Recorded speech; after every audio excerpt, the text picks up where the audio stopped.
안녕하세요. 25-1기 노무사 복습시험 1회 문제 채점평 말씀드리도록 하겠습니다. 이 문제는 이제 16노무 기출문제인데요. 예외적인 재결주에 관한 문제예요. 맨 마지막 줄에 이때 A 회사가 취소송을 제기하는 경우 취소송의 이제 대상만 묻고 있죠. 대상 적격. 이런 문제가 나오면 이제 A to C 이렇게 나누셔야 돼요. 그래서 일단 A 회사 사용자가 이제 병에 대해서 업무 정지하고 수의를 해고했다. 그래서 뭐 2월 1일 날 업무 정지하고 수의를 해 2월 10일 날 해고했다. 구제 신청하겠죠. 그러면 A 회사 노조가 진호위 B라고 하면 이제 B에 구제 신청을 했다. 그래서 관할 진호위가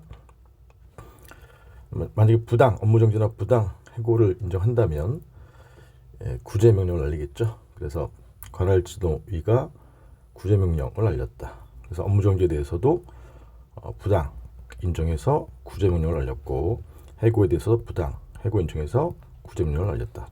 즉 수익적 처분을 날렸다 이런 얘기죠.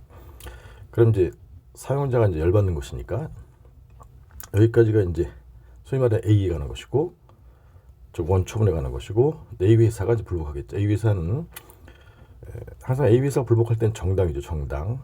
그래서 정당 업무 정지 해고 이렇게 주장해서 중노위를 B라고 하면 중노위 B2에게 이제 재심 특별행정 심판을 신청했고 중노위는 이제 해고는 A 회사가 이제 부당을 주장했지만 부당 노동 A 회사는 정당이죠. 죄송해요. 정당을 주장했지만 부당 노동에 해당한다는 말은 구제명령이 적법하다.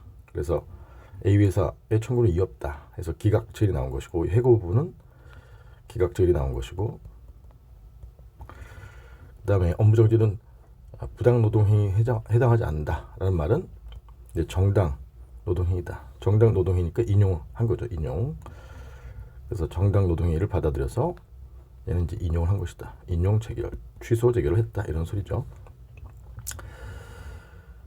재심판은 여기까지 나왔죠. 재심판은 이제 두 개가 나온 것이에요. 이때 A 회사가 이제 취소송을 제기한다면 기각절에 대해서 취소송을 제기하겠죠. 이 부분을 적시해 주는 게 득점 포인트인데 왜냐하면 업무정지에 대한 구제명령은 인용을 받았기 때문에 해고에 대한 구제명령이 기각절이니까 이에 대해서 취소송 갈 때 취소송이니까 예외적인 재결주의니까 중노위의 해고와 관련된 재심판정만이 대상이 된다. 만을 대상으로 해야 된다. 이게 이제 사안 해결이죠. 그때 이제 해고 관련 부분은 기각을 받아서 구제받지 못한 것이다. 이걸 써주는 게 득점 포인트죠. 쓸 때 이제 사례집 31페이지에 있는 것처럼 로마자 2번에 이제 원초분주와 재결주의 일반 배점이 25점이니까 논의 필요성은 둘 다 대상이 되면 판결에 모순이 생겨서 하나만 대상으로 하는 거. 그래서 원초분주와 재결주가 있는데 우리 행소법은 원칙 19조에서 원초분주 예외적으로 개별법 감 중에서 예외적인 재결주를 택하고 있다. 그래서 예외적인 재결주를 이제 부과시켜 줘야겠죠. 그래서 감사원의 재심판정만이 그다음에 중노위의 재심판정만이 대상이 된다. 특히 이 두 번째 판례를 써주는 게 득점 포인트죠. 사안 해결 첫 번째 단락이 이제 각점이란 말이에요. 중노위의 재심판정 업무정지 파트 부분은 인용적이 나온 것이고 해고 부분이 기각적이 나온 것이다. 이걸 써준 수험생이 없었어요. 그래서 결론은 재심판정 중 해고에 관한 기각지결만이 대상이 된다. 이걸 써주는 게 사안의 정확한 해결이죠.